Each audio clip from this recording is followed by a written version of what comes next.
Pessoal, bom dia novamente. Hoje, dia 17 de setembro de 2021, a gente vai começar agora mais uma aula da disciplina de projetos elétricos industriais. Hoje nós temos dois assuntos para tratar.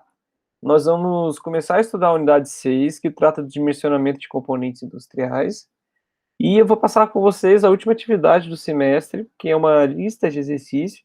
Na verdade, é uma pergunta com. É um exercício com 6 perguntas para responder, tá? Que é sobre o cálculo de curto-circuito. Tá? Eu vou começar falando da lista aqui, e aí, qualquer dúvida que vocês tenham, por favor, façam as perguntas, tá? A atividade aqui é o seguinte: eu dei aquele desenho ali embaixo, que é um diagrama unifilar de uma pequena indústria, e aí vocês vão calcular para mim esses 6 itens aqui. O diagrama de impedâncias, as impedâncias de cada componente, o curto-circuito simétrico trifásico sem influência dos motores, e aí eu já vou mostrar para vocês que são 4 pontos onde vocês vão calcular os curtos-circuitos, o fator de assimetria, o curto-circuito assimétrico trifásico e a influência dos motores. Então, todos esses passos aqui, eles estão bem descritos lá naqueles slides que a gente estudou sobre o cálculo do curto-circuito. Aí eu faço até umas observações aqui embaixo, que todos os motores eles são assíncronos de 4 polos, e aí junto com o trabalho no AVA eu coloquei também uma tabela de motores, para vocês poderem encontrar as características deles, tá? Que essa atividade ela pode ser realizada em grupos de até 3 alunos, né? Então, não precisa todo mundo enviar, né? Cada grupo envia a atividade, e que todos os cálculos que vocês fizerem, eles devem estar digitalizados, né? Ou se você fizer diretamente no computador, você deve encaminhar junto com as suas respostas, tá? Se não tiver cálculo, né? Eu não vou considerar as respostas, tá bom? Então fica a critério de vocês, quem quiser fazer à mão ou no computador, né? Fica à vontade. E aí, eu não sei se eu vou conseguir. Consegui. E aí o diagrama é esse daqui. Deixa eu dar um zoom out aqui para ficar mais fácil. Então nós temos aqui uma alimentação da concessionária, onde já informa aqui a potência de curto-circuito, a 15 MVA. A gente tem um transformador de entrada da nossa edificação, um transformador de 13,8 para 127/220. Esse transformador, a potência dele é 300 kVA. Eu coloquei também a tabela, né, dos transformadores para ajudar vocês a calcularem as reatâncias. Aí nós temos aqui esses xizinhos, tá? Vermelhos são os pontos onde eu quero calcular o curto-circuito. Então lá em cima, né, onde eu peço aqui para vocês calcularem o curto-circuito simétrico ou assimétrico, a influência dos motores, para cada um desses 4 pontos, tá? E aí a gente tem aqui os cabos que interligam o transformador com o barramento, né, o primeiro barramento.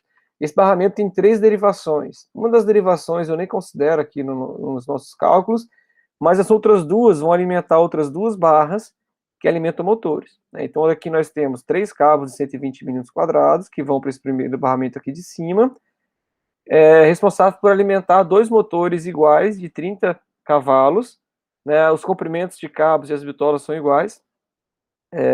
E aqui para baixo, o circuito que desce também são 3 cabos de 120 milímetros. E aqui embaixo ele alimenta 2 motores diferentes, um motor de 20 cavalos e um motor de 15 cavalos.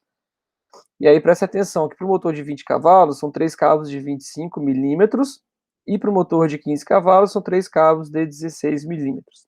Então, esse é o diagramazinho que vocês vão utilizar na atividade. Então, o cálculo do curto-circuito para cada um dos pontos, né, os 4 pontos aqui. Aí, vocês vão montar os diagramas unifilares, né, diagramas de impedância, desculpa, né, considerando aqui todos os elementos que a gente leva em consideração, né, a impedância que a gente leva em consideração para poder calcular o curto-circuito. Não acredito que seja muito difícil, talvez dê um pouquinho de trabalho, então não é interessante que vocês deixem para a última hora, né. O prazo de entrega é dia 28 de setembro. Bom, é isso. Alguém tem alguma pergunta a princípio aqui, antes de ter um tempo para trabalhar com a atividade? No geral parece ser tranquilo, parece aquela questão de realmente igual montar o circuitinho lá no AutoCAD, parece. Analisar os circuitos. É isso aí. Vocês vão seguir lá o passo a passo e né, vão resolver sem grandes problemas, tá?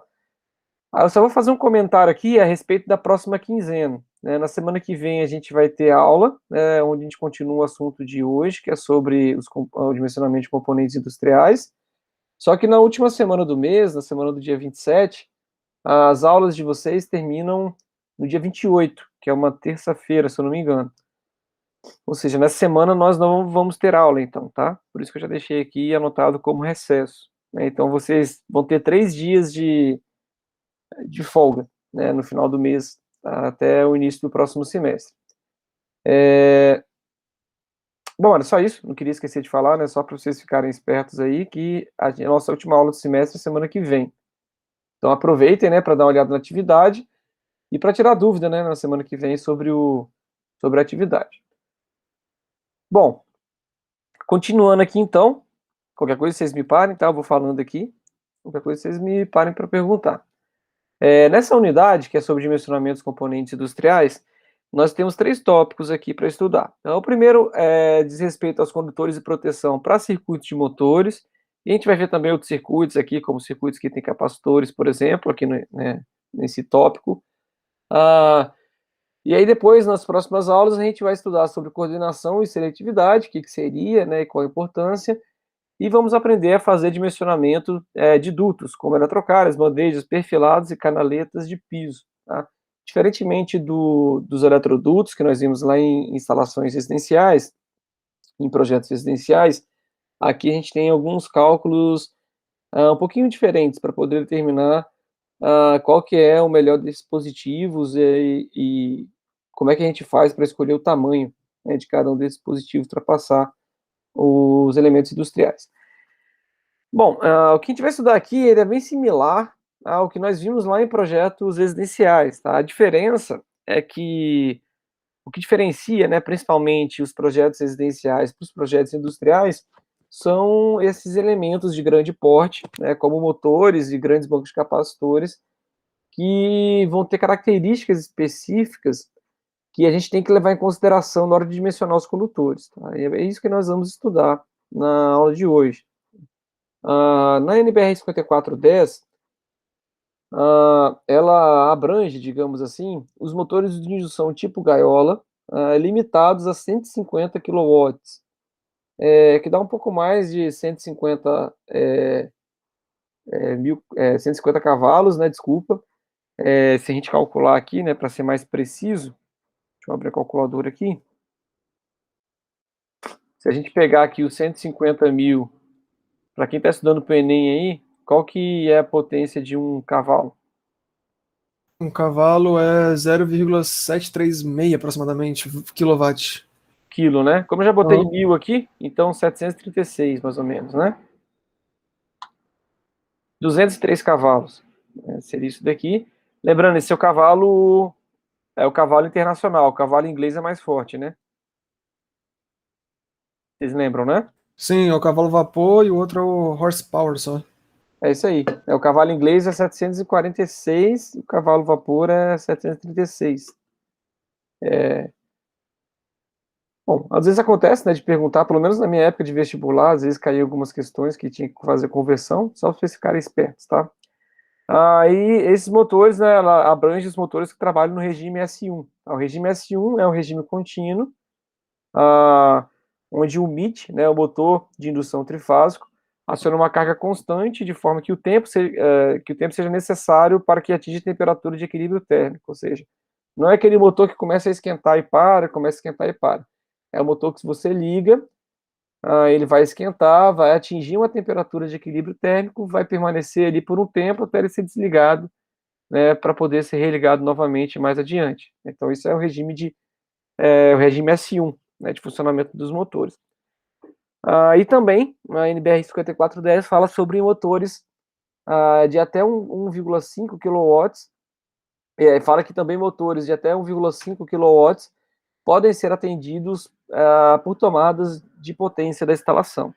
Né, então, não necessita de um circuito próprio para ele. Eu passei 2, isso. Bom, então já falando sobre os condutores de alimentação por circuitos de motores, A gente precisa, na hora de calcular esses condutores, a gente precisa de entender as diferenças que um circuito de motor tem para o circuito que a gente estava habituados a trabalhar na disciplina de projetos residenciais. Principalmente, né, é que os motores, eles têm aquela corrente de partida que vocês estudaram, e que essa corrente de partida, ela é bem superior à corrente nominal de regime.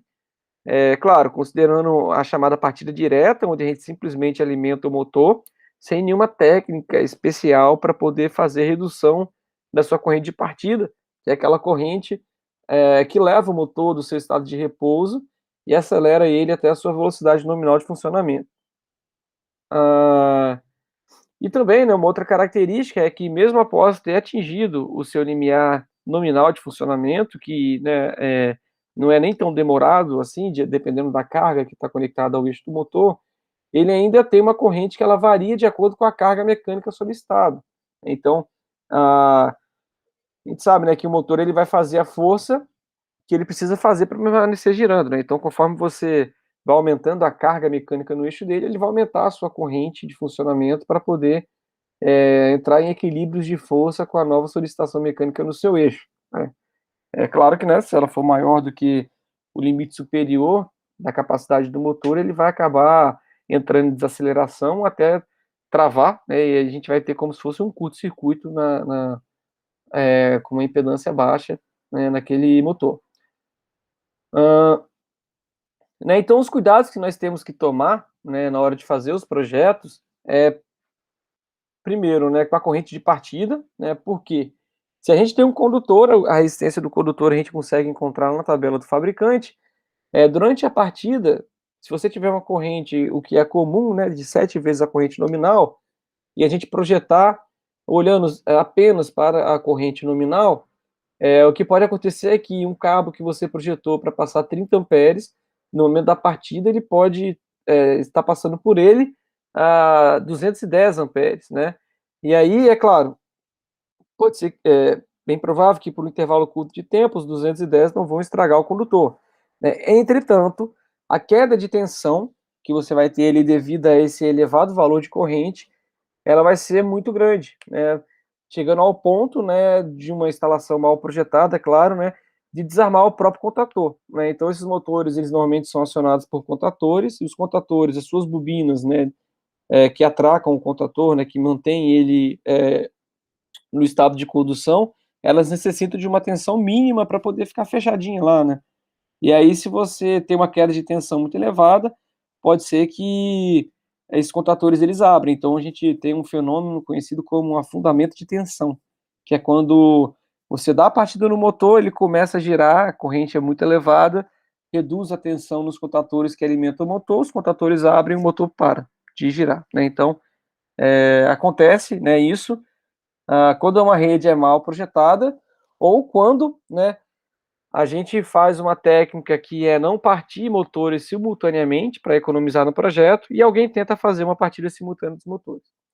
A gente tem que tomar cuidado com a corrente nominal, claro, né, verificando aquela ampacidade, que da mesma forma que nós fazíamos lá em projetos residenciais, né, ou seja, a capacidade de condução de corrente do condutor, e também a queda de tensão quando em corrente nominal.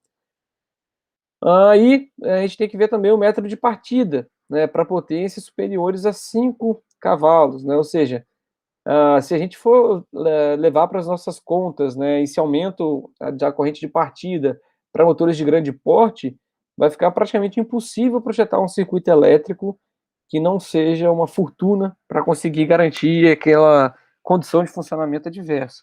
Então, né, por exemplo, se a gente pegar uma potência, igual a gente tem lá os 150 quilowatts, né, que dá uns 200 cavalos, né, se pegar um motor desse de 200 cavalos, pela corrente dele, deixa eu ver aqui se na tabelinha consegue ajudar para a gente ter esses valores mais reais para vocês verem como é que começa a ficar mais absurdo.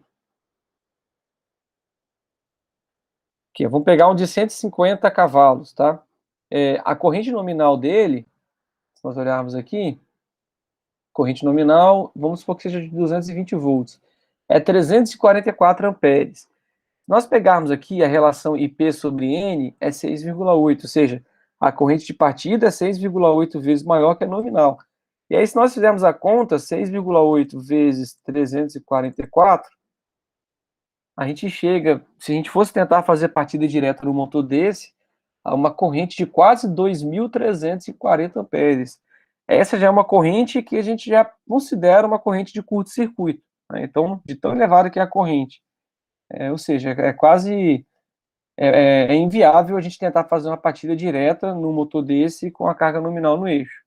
E aí, para essas situações, a gente vai estudar alguma técnica de partida, preferencialmente inversores de frequência, onde a gente consegue suavizar bastante a corrente de partida, para poder, né, fazer uma limitação dela, né, garantir que a gente não vai ter esses picos enormes aí durante a partida. Bom, aí a corrente de projeto, né, que a capacidade de condução para a gente analisar, né, a capacidade de condução de corrente do cabo, para a gente procurar o cabo, vai ser a corrente nominal do motor em regime, que é o INM, vezes o fator de serviço, né? Para uma corrente nominal, para calcular a corrente nominal do motor, se nós temos um motor monofásico, basta multiplicar a potência do motor em cavalos por 736 para fazer aquela conversão, né, de cavalos para watts, dividir pela tensão nominal que esse motor está sendo alimentado, pelo rendimento e pelo fator de potência, né, que nos dá a corrente nominal do motor para o motor monofásico. Caso nós tenhamos um motor trifásico, basta adicionar aqui embaixo a raiz de 3 e utilizar a tensão nominal de linha, né? E aí, dessa forma, a gente consegue calcular a corrente, né, para o motor trifásico. Bom, se o regime ele não for o regime S1, né, aquele regime de funcionamento que eu comentei ali atrás, pode ser necessário levar em conta uma correção da corrente de projeto, né, considerando níveis de corrente por tempo de acionamento. E aí a gente vai ter um projeto talvez um pouco mais trabalhoso e bem específico para cada uma dessas cargas. Para motores com mais de uma potência ou velocidade, como é o caso do motor da Lander, que vocês devem ter visto lá na disciplina de motores, a gente considera apenas a maior, né, na hora de fazer o dimensionamento, que é o pior caso. Para instalações com diversos motores, né, a gente tem a possibilidade de partida simultânea, né, ou seja, analisar se é necessário a partida simultânea, porque vamos supor que nós tenhamos uma máquina que tenha 10 motores. Que sejam 10 motores de 5 cavalos, por exemplo, onde a corrente, vamos ver aqui, ó, a corrente nominal é 13,7. Se nós multiplicarmos aqui pelo IP sobre N, que é... Me perdi aqui, 9, né? Desculpa, nós temos aqui uma corrente de partida de 123. Se nós temos 10 motores desse e nós fizermos a partida simultânea, nós vamos ter um pico de 1.233 amperes, né? Ao passo que, se nós estudarmos uma técnica de partida sequencial, se o projeto assim nos permitir, né, se a planta industrial assim nos permitir, ou seja, onde eu faço a partida de um motor, espero ele alcançar a velocidade de regime, faço a partida do segundo motor, espero alcançar a velocidade de regime.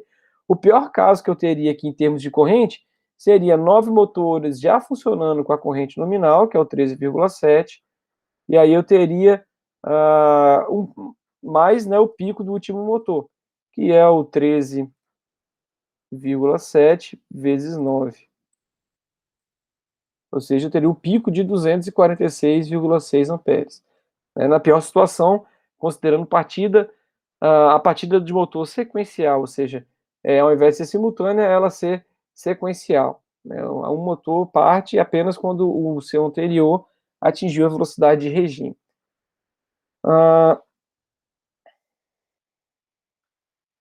Bom, é isso. Então, nós temos aqui também a corrente de projeto para um CCM, que é o Centro de Controle de Motores, né? Então, o IZ do CCM, que é a capacidade de condução de corrente do cabo alimentador, né, que alimenta esse quadro de motores, ele tem que ser maior ou igual ao fator de demanda para todos os motores, que representa quais motores ficam acionados simultaneamente, se todos ficam ligados, o fator de demanda é 1, vezes o somatório da corrente nominal de cada motor em regime, vezes o seu fator de serviço, que são essas continhas que nós vimos aqui atrás. Para fazer análise da queda, deixa eu ver se eu não pulei, para fazer análise da queda de tensão, a gente tem uma tabela, né, aquela tabela da 5410, que nós já vimos visto lá em projetos, que diz o seguinte, né, para um ramal atendidos em baixa tensão, tem um limite de 5% de queda de tensão. Se for em alta tensão, 7%, se for geração própria, também 7%, tá? Até com algumas observações aqui embaixo. As quedas de tensão máxima indicadas na tabela referem-se à distância entre o ponto de entrega de energia da concessionária e o ponto considerado crítico, né? Ou seja, eu pegaria lá na saída de um transformador, por exemplo, e analisaria até onde está ligado o motor, né? E esse ΔV máximo tem que ser de 5%. Para circuitos terminais, né, a queda de tensão não deve ser superior a 4%, que é aquele que sai lá do quadro de distribuição e vai até o motor, né? Nos casos B e C, quando a gente tem alta tensão ou quando a gente tem geração própria, quando as linhas principais da instalação tiverem comprimento superior a 100 metros, né, a gente pode considerar uma queda de tensão maior do que os 7%, acrescentando 0,005% para cada 1 metro que ultrapasse os 100 metros, né? Desde que a soma total, né, quando você vai lá passar 500, 600 metros, né, você vai adicionando 0,005, só que essa adição não pode passar de 0,5%, que nos dá ali uma queda máxima de 7,5%, a ser considerada nesses casos onde o cabo ele é superior a 100 metros de comprimento. Durante a partida do motor, a queda de tensão até os terminais dispositivos de partida não pode ultrapassar 10% da tensão nominal, né? Então, apesar de a gente considerar os 5%, por exemplo, lá na hora da partida do motor, quando a gente tiver aquele pico de corrente, a gente tem que olhar para esses 10%, né? Isso é para garantir, por exemplo, o funcionamento dos contatores. Excepcionalmente, poderá ser aceita uma queda de tensão superior a 10%, visando não prolongar o tempo de aceleração do motor. Ou seja, você, de repente, cria liga o motor em estrela na tensão de triângulo, e aí você vai reduzir a corrente, entretanto reduz o torque, mas aí pode ser que essa redução faça com que o motor tenha que funcionar por muito tempo até atingir a velocidade nominal, o que pode ocasionar uma queima do motor. Então tem situações assim que podem ser estudadas. Só para exemplificar aqui, né, aqueles valores de queda de tensão, então a gente teria aqui do transformador de alta tensão, né, se você recebe em alta tensão, 7% até o motor, né? E aí, né, a gente tem aqui, né, que aquela tensão máxima durante a partida pode ser de 10%, né? E em regime o máximo é 7%. Então a gente tem aqui desse ponto, né, o 7% e o 10%, até esse ponto que é onde está o motor, sair do transformador de baixa tensão até a alimentação do motor.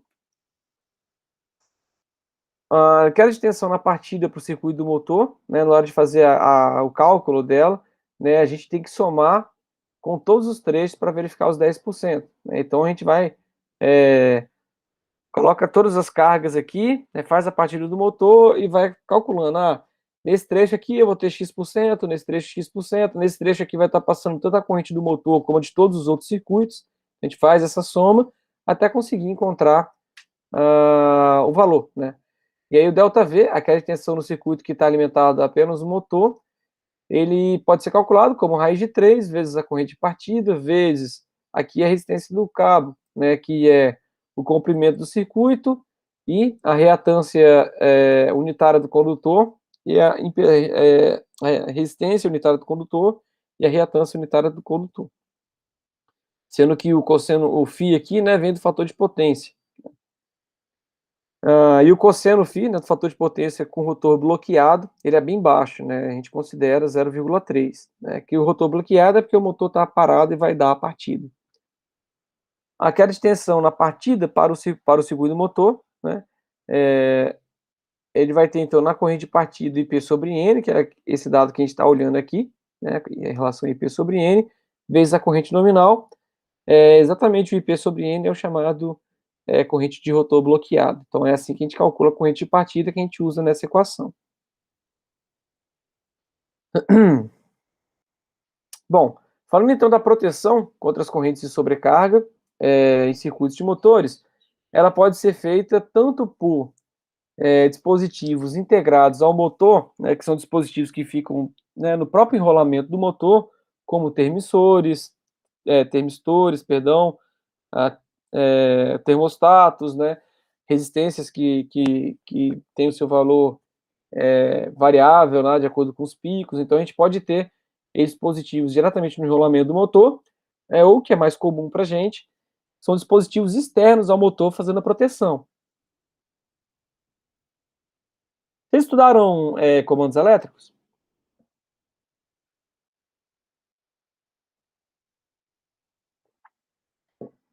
Estão estudando, né? Vocês já estudaram sobre o relé térmico?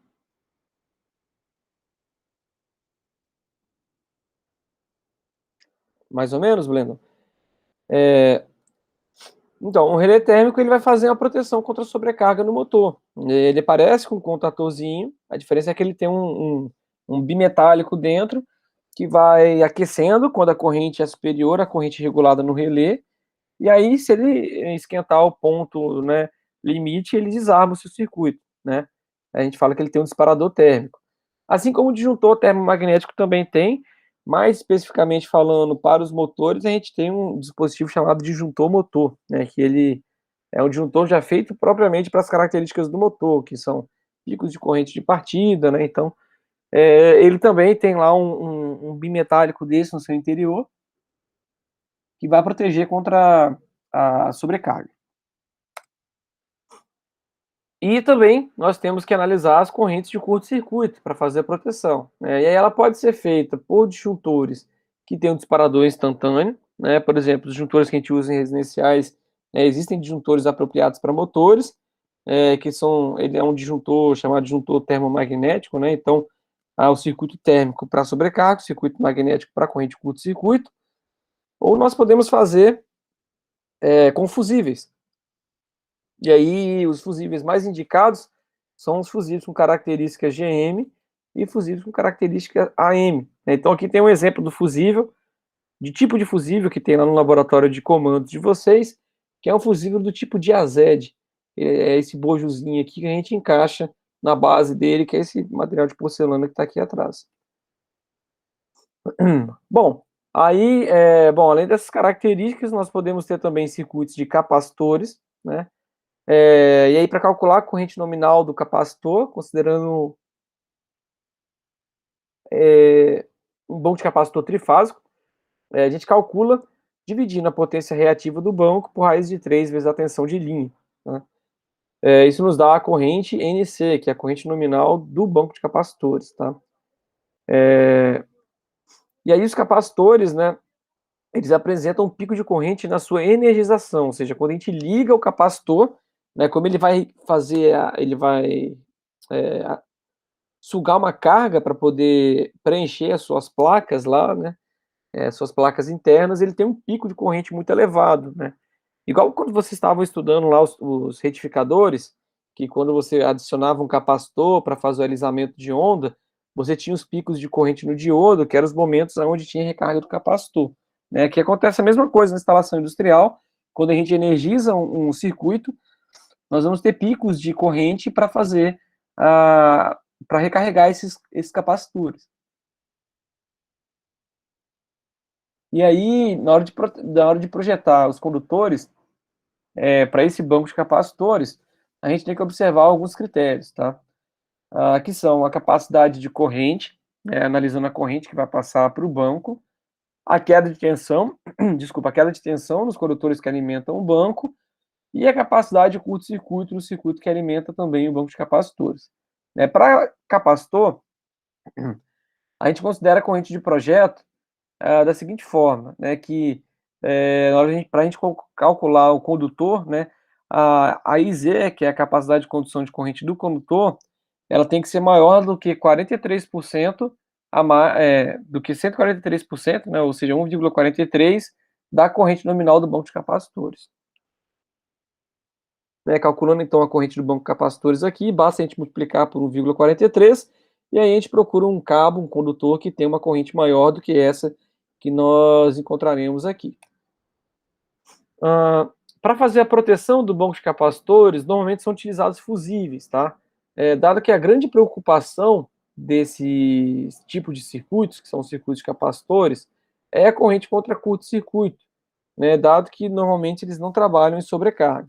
Entretanto, se você quiser verificar uma proteção contra sobrecarga, a gente faz similar ao que nós fazíamos na hora de calcular os disjuntores, a proteção térmica dos disjuntores em projetos residenciais, que é encontrar uma corrente de proteção, né, que seja menor do que a corrente nominal do nosso condutor, né, suportada, né, encontrar uma corrente de dispositivo, desculpa, um disjuntor que tenha uma corrente maior do que a do projeto, a do circuito, e menor do que a capacidade do condutor. Ou seja, se o meu circuito tem 30 amperes, a corrente do meu disjuntor tem que ser maior do que 30, e se o meu condutor suporta 40 amperes, a corrente nominal do meu disjuntor tem que ser menor do que 40, ou seja, tem que estar entre 30 e 40. Isso que nos diz a primeira inequação, né? E na segunda, Blenda, tudo bem, Blenda, sem problema. E na segunda equação ali da direita, nós vamos ter que verificar a corrente convencional de fusão do fusível, que é só multiplicar por 1,45 vezes a corrente nominal do condutor, né? Se a gente encontrar essa corrente menor do que esse valor, né, corrente convencional de fusão, significa que o fusível está adequado para aquela aplicação.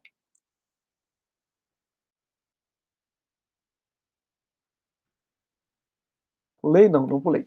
Bom, para evitar a queima do fusível na energização do banco, ou seja, quando nós ligarmos o banco, para evitar que o fusível queime, a gente considera, então, que a corrente do fusível, corrente nominal, corrente calculada do fusível, ela deve ser maior do que 1,65 vezes a corrente nominal do capacitor. Tá? E a gente utiliza preferencialmente fusíveis que têm características GL ou GC.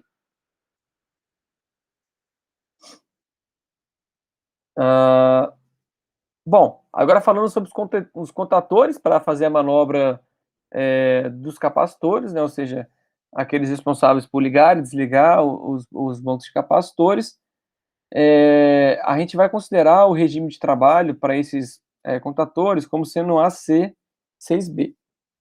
E aí a corrente nominal desse contator, ela deve ser maior ou igual do que a corrente nominal do capacitor.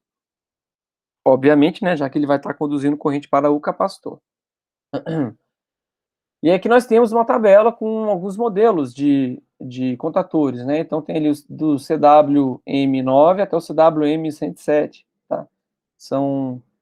Para cada um deles nós temos as características de corrente nominal e de potência, já a indicação da potência nominal do banco de capacitor que aquele dispositivo pode acionar, né? Que é o QC ali, kVA reativo, né? Dado que o nosso capacitor ele vai ser, nós vamos mensurá-lo, né, em volt-ampere reativo.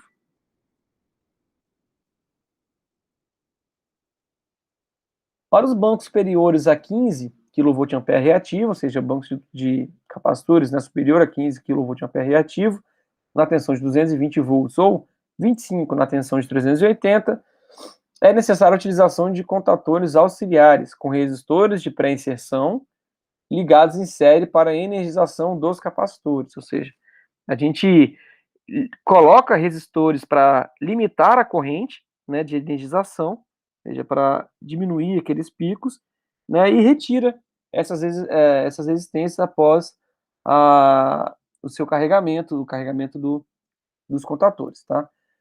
Também pode ser utilizados contatores em série com indutores anti-surto, né, feito com os próprios cabos de força que alimentam os capacitores.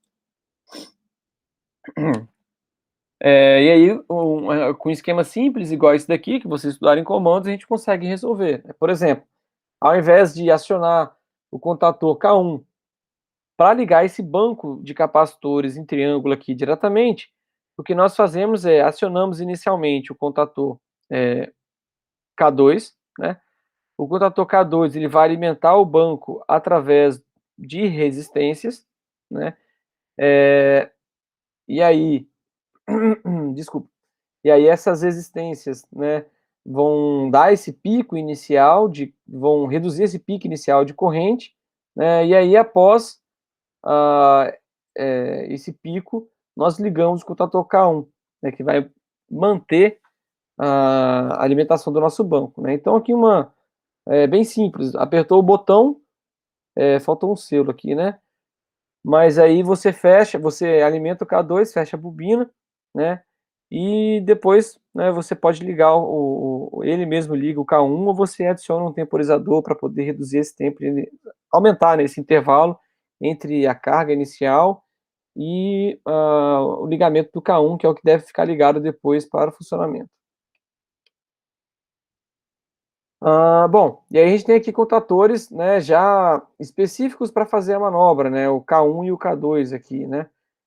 Por exemplo, se eu tenho um banco de capacitor de 25 kVA, a recomendação é que eu utilize como contator principal o CWM 65 e para energização, né, que é onde a gente coloca os resistores para fazer energização, o CWM 12, né, sendo utilizado como resistores aqui de pré-inserção, três resistores de 1 ohm com a potência de 25 watts de dissipação. Então já tem aqui tabelado, né, para diversos tipos, né, diversos tamanhos de bancos de capacitores, quais são os contatores e resistores recomendados para fazer a sua energização e manter o seu funcionamento nominal. Bom, para a correção do fator de potência, realizada de forma individualizada em cada motor, o contator de ligação dos capacitores será acionado por um contato auxiliar do contator principal.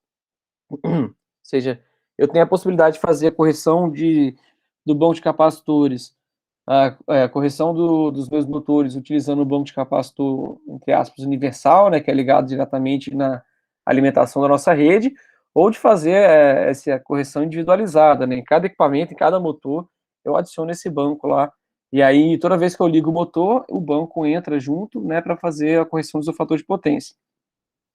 Para cargas de baixa inércia, ou quando a corrente nominal do capacitor for menor que 90% da corrente de excitação do motor, pode-se dispensar esse contator.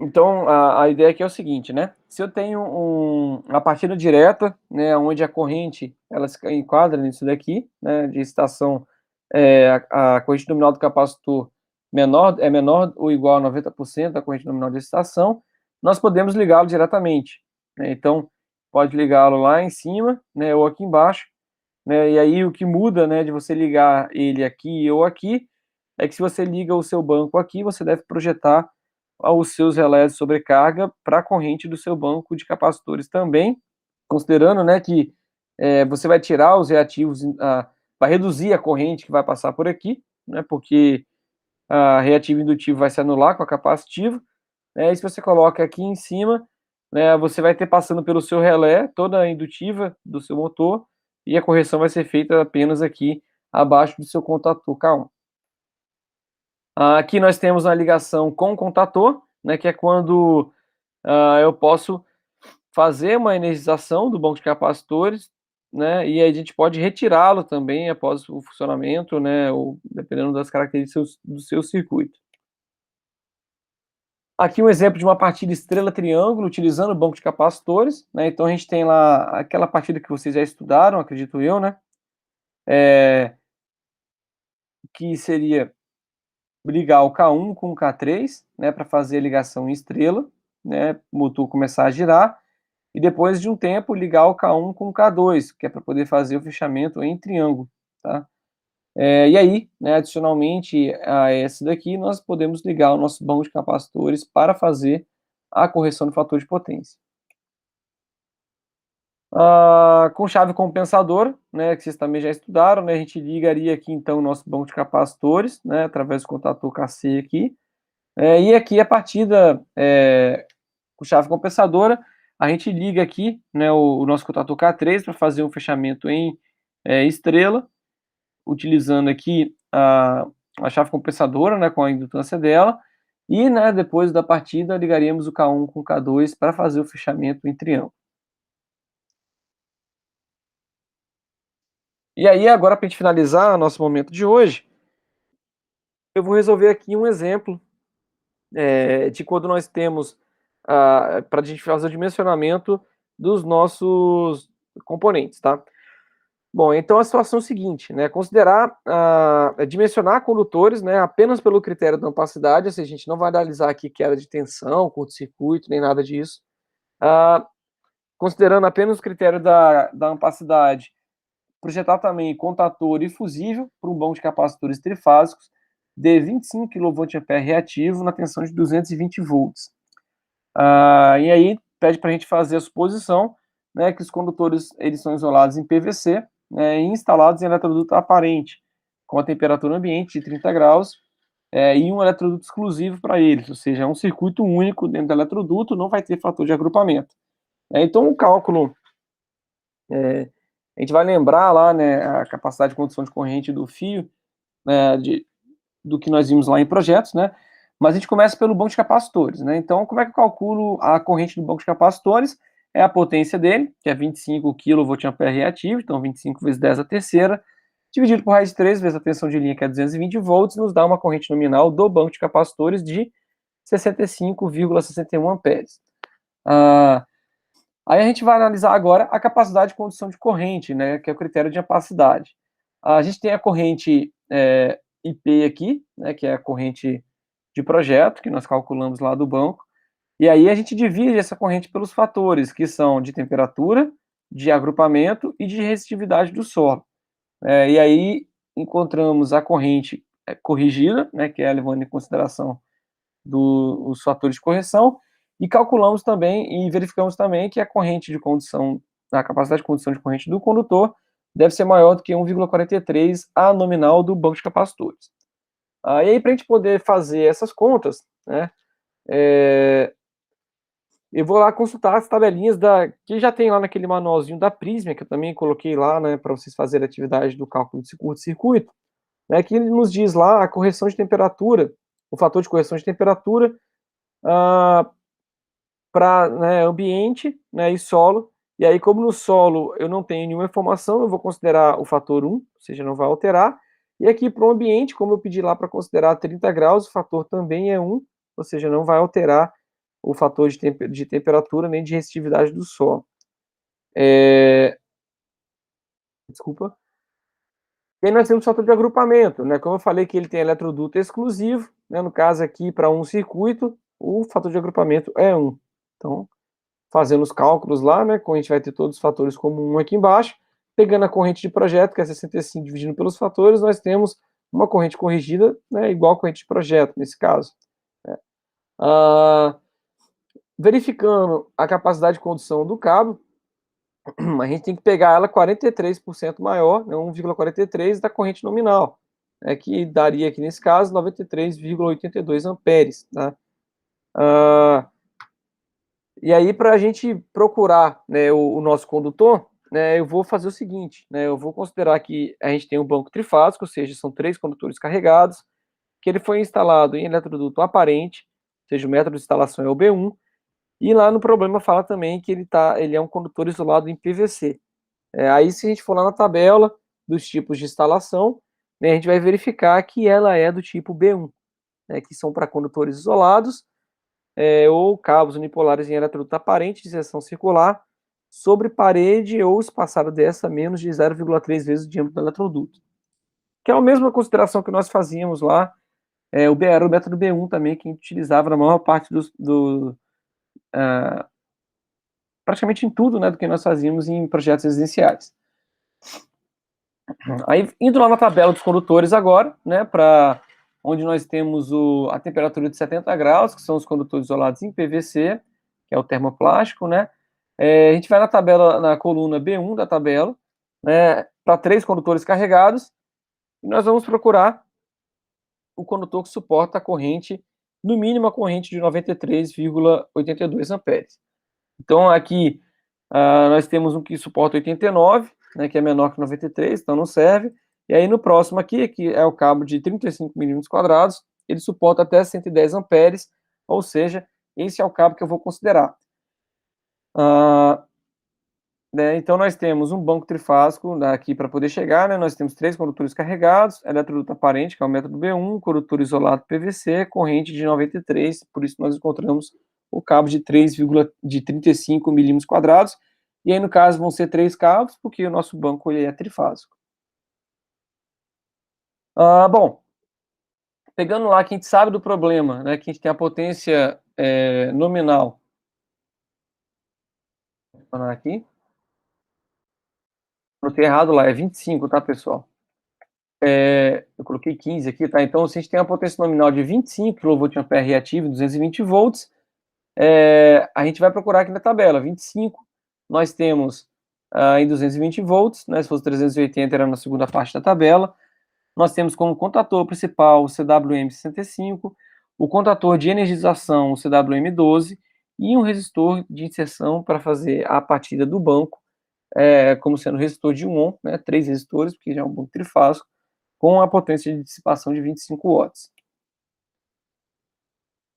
Bom, para nós calcularmos o fusível, né, sem considerar a sobrecarga, né, ou seja, o fusível que suporte a corrente de curto-circuito, né, nós vamos pegar aqui, né, e olhar para aquela continha lá atrás, que o elo do fusível ele tem que ser maior do que 1,65 a corrente nominal do banco de capacitores.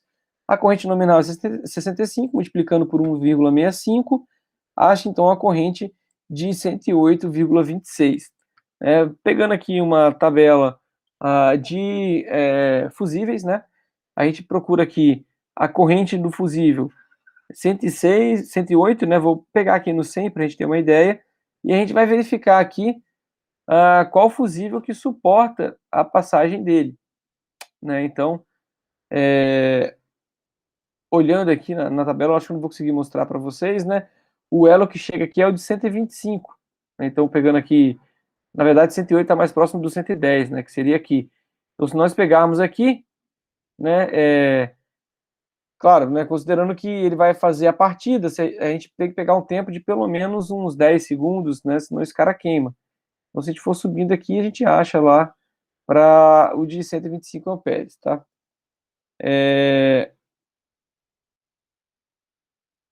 Ok, né? E aí, o que a gente tem que fazer agora é verificar a capacidade de curto-circuito nos condutores. Né, que eu não fiz aqui, né? Mas que bastaria pegar a tabela do fabricante e procurar lá também qual que é o curto-circuito. Bom, pessoal, então a gente termina aqui, né, essa parte de condutores de proteção para seguro de motores, com esse exemplo. E aí, para a semana que vem, a gente começa com a parte de coordenação e seletividade. A princípio, vocês tiveram alguma dúvida aqui, é relativamente tranquilo, eu acredito que vocês não tenham muita dificuldade para projetar esse tipo de coisa aqui, certo? Parece tranquilo. Basicamente pegar aqueles circuitinhos do SEI também, né? É bem parecido com o circuitinho lá de comandos. Exatamente, né? Aqui, se a gente pegar, não sei se vai dar para... eu tenho um negócio que eu consigo mostrar, ó. Talvez. Se a gente pegar o 108 aqui, ó, sei lá, vamos supor que ele esteja por aqui, né? Uma retinha aqui. Por que que eu escolhi o 125? Porque, se você olhar lá em cima, ó, todos esses fusíveis que tocam essa linha que eu fiz aqui, eles vão queimar em um determinado tempo, correto? Por exemplo, se a corrente nominal aqui é 125, né, que a gente deve considerar, se a gente olhar aqui, esse fusível vai queimar com 0,004 segundos, né, esse fusível aqui vai queimar com 2 segundos, né, então o único fusível que não queima aqui é o de 125, né, porque a curva dele passa por aqui, né, ou seja, para esse 108 que nós escolhemos aqui, ele resolveria o problema. Mas é o que você falou, Igor, provavelmente vocês já estão acostumados a fazer lá essas continhas, né? E aí é bem parecido mesmo que você já tem lá. Tranquilo, pessoal? Tranquilo. É isso. Beleza, De boas. então. Oi? De boas. Beleza. Então eu vou parar aqui a gravação, pessoal. Obrigado aí por vocês terem participado, né? Vou colocar o vídeo daqui a pouquinho lá no Ava, para quem não pôde participar. E aí lembre, né, semana que vem, mais uma aula para a gente poder ver o tópico 6.2 e 6.3 dessa unidade. Por favor, voltem aqui, chamem os colegas, está tendo uma participação muito baixa da nossa aula, infelizmente. E lembre da atividade, né, lembrar os colegas também da atividade que eu coloquei lá no Ava. E é isso aí, qualquer coisa vocês me chamam.